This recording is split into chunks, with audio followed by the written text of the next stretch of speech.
Écoutez sur notre traite quatrième sikha sur Béalotra. Dans notre paracha, on parle de la fête de Pessar Sheni. Comme on le sait, il y a certaines personnes qui étaient impures, qui s'étaient rendues impures au contact d'un mort, et ils n'avaient pas pu apporter le sacrifice de Pessar.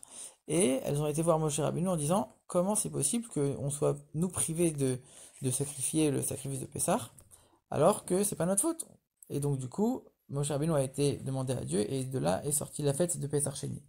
Comme on sait, sur la fête de Pessar Sheni, le rabbi précédent, il nous explique que cette fête symbolise le fait que jamais rien n'est perdu. On peut toujours rattraper, on peut toujours réparer, et même quand c'est volontaire, même quand quelqu'un ne fait pas le sacrifice de Pessar de manière volontaire, il peut toujours se rattraper avec le Pessar Sheni. Donc même quand on rate quelque chose finalement de manière volontaire, on peut toujours rattraper, on peut toujours réparer. Alors on sait que les enseignements de nos sages, qui font partie des choses un peu plus profondes de la Torah, elles sont toujours mieux acceptées quand elles s'appliquent à une partie de la Torah qui est applicable, qui est tranchée. On sait qu'il y a plusieurs avis dans la Torah, et chaque avis est partie intégrante de la Torah, chaque avis est une partie à part entière, et on doit faire la bracha dessus quand on étudie, etc., même si c'est pas la halacha. Mais un enseignement, il est toujours mieux accepté quand la profondeur, elle vient de la vie qui est appliquée. Surtout qu'ici, le rabbi précédent, il nous dit tout le concept de Pessar Sheni, ça vient nous apprendre qu'on peut réparer. Donc c'est-à-dire que vraiment, ça inclut toute l'essence de Pessar Sheni. C'est quoi? C'est qu'on peut réparer. Et pourtant, on voit que dans la halakha, il y a plusieurs avis. Il y a un avis qui dit que Pessar Sheni, c'est un rattrapage du premier Pessar. Il y a un autre avis qui nous dit que c'est une réparation du premier Pessar. Mais l'avis qui est tranché, c'est l'avis de Rabbi dans la Gemara, qui nous dit que Pessar Sheni est une fête à part entière. C'est pas uniquement une fête de rattrapage, c'est une fête à part entière. Alors comment on peut dire, sur une fête qui vient a priori pour nous apprendre qu'on peut réparer et qu'on peut rattraper, en fait non, c'est pas une fête de rattrapage, c'est une fête à part entière. En vérité, quand on regarde les choses de manière plus profonde, même Rabbi il est d'accord que c'est aussi une fête de rattrapage, puisque lui il nous dit que si on a déjà apporté le premier Pessar, alors on n'a pas le droit d'apporter un deuxième Pessar le jour de Pessar Sheni. Donc c'est pas que c'est vraiment une fête à part entière au plein sens du terme. Et d'ailleurs, quand on regarde l'histoire, c'est des gens qui n'ont pas pu apporter le premier Pessah, ils ont été demandés, etc. On leur a dit apporte le deuxième. Donc, c'est pas à prendre au plein sens du terme au pied de la lettre. Par contre, ce qui veut dire Rabbi, c'est que si quelqu'un n'a pas apporté le sacrifice de Pessah le jour de Pessah Sheni, s'il avait oublié ou s'il n'avait pas pu apporter la première fois, et qu'il rate aussi la deuxième fois, alors lui, à ce moment-là, il va être fautif parce qu'il a transgressé le Pessar Sheni. Donc le Pessar Sheni, finalement, il a un statut de fête dans ce cas-là. Maintenant, il y a une question qui est assez curieuse, c'est que, toujours selon l'avis de Rabbi, on nous dit que si un enfant, il devient bar mitzvah entre le premier Pessar et Pessar Sheni, ou alors si un homme se convertit au judaïsme entre ce premier Pessar et le deuxième Pessar, alors il doit accomplir le Pessar Sheni. Alors qu'a priori, que ce soit l'enfant ou que ce soit le converti, ils n'avaient aucun lien, aucune obligation lors du premier Pessar pour pouvoir les obliger à accomplir le deuxième. Donc ça reste une interrogation et on va y répondre avec cette sira. Alors le rabbi va surtout se concentrer sur le cas du converti et le cas de l'enfant, il répond un petit peu de la manière suivante en disant, finalement on voit que même un enfant qui n'est pas bar mitzvah, le jour de Pessar, si il a été nommé sur un sacrifice Pessar avec tout un groupe de personnes, alors il est considéré comme s'il l'avait apporté, et même si on a sacrifié le sacrifice de Pessah en son nom pour lui, et qu'on a vraiment pensé à lui, alors à ce moment-là, même le Rambam il est d'accord de dire qu'il n'aura pas besoin d'apporter le deuxième Pessah. Ça voudrait dire que même s'il n'est pas bar mitzvah, il a quand même un lien avec cette mitzvah de sacrifice de Pessah, même s'il n'a pas encore passé la bar mitzvah. Donc il a déjà un lien qui fait qu'il va être exempté d'apporter le deuxième s'il a été inclus dans le premier.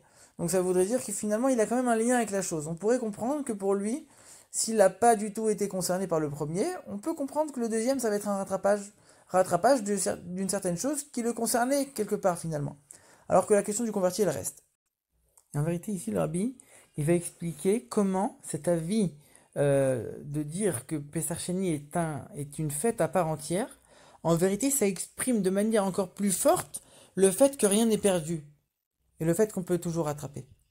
Le rabbi explique la chose suivante. Selon les deux avis de dire que Pessar Sheni est là uniquement pour réparer ou pour rattraper, alors Pessar Sheni n'est pas une vraie fête. En vérité, c'est juste que l'obligation du premier Pessar, comme il n'a pas été accompli, alors le premier Pessar il est suspendu jusqu'au jour de Pessar Sheni. Selon l'avis que Pessar Sheni est une fête à part entière, c'est pas du tout ça. Pessar Sheni, c'est une fête à part entière. C'est un jour, c'est comme si on disait, dans l'année, Dieu il a donné 2 dates pour qu'on puisse accomplir le Pessar.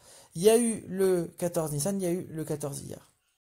Et celui qui va accomplir le sacrifice de Pessah à la deuxième date, le deuxième Pessah, le 14 Iyar, il va l'accomplir selon toutes ses prescriptions, selon tous les détails. Il n'est pas uniquement en train de rattraper ce qui a été suspendu la première fois. Il fait ça de manière entière, presque comme quelque chose d'indépendant.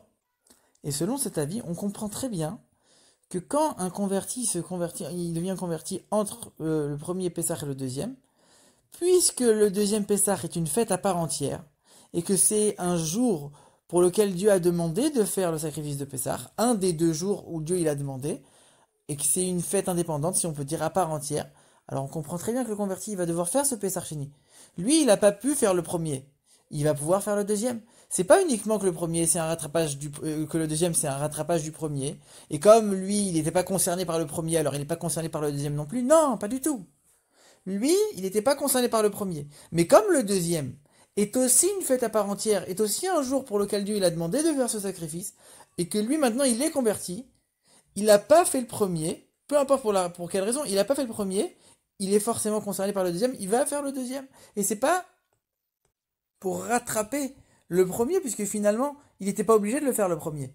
On voit de là que quelque part c'est une fête à part entière, mais on voit aussi de là qu'on peut toujours rattraper. Pourquoi?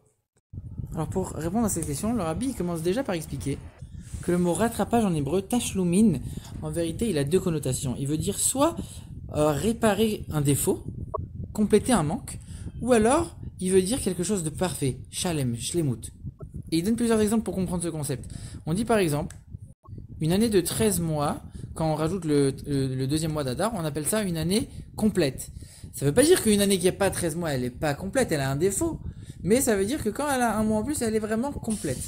De la même manière, il y avait certains services dans le temple qui étaient appelés des services parfaits.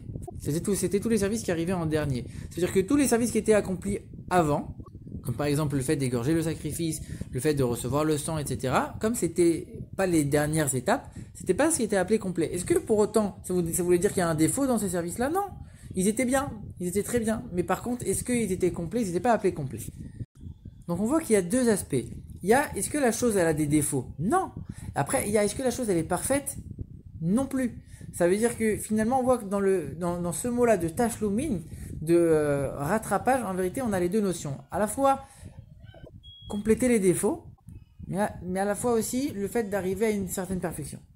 Quand maintenant on vient nous dire que le deuxième jour de Pessah c'est pas un rattrapage du premier, c'est une fête à part entière. On est en train de nous dire quoi? On est en train de nous dire, sache que cette deuxième fête de Pessah, ce deuxième Pessah, il n'est pas là pour te compléter les manques du premier, il n'est pas là pour réparer les défauts du premier. Il est là pour t'amener à une perfection. Donc on est en train de te dire maintenant le deuxième sacrifice de Pessah, tu vas l'apporter, tu vas pas rater la perfection que tu aurais pu avoir en apportant le premier. Tu vas avoir exactement la même qualité que si tu avais apporté le premier Korban Pessah. Et ça, même si c'est un homme qui s'est converti. Il n'avait pas l'obligation d'apporter le premier, et malgré tout, quand il apporte le deuxième il est parfait, il n'a rien raté. C'est comme s'il avait apporté le premier. Alors oui, on a posé la question, mais quel lien il avait? Il n'était pas juif, il n'avait pas du tout de lien avec ce Korban Pessah la première fois. Rabbi ramène ce que le Chida il explique que quand un enfant il grandit, on dit un enfant qui grandit, un serviteur qui est libéré. Par contre, on dit pas un non-juif qui se convertit. On dit un converti qui se convertit.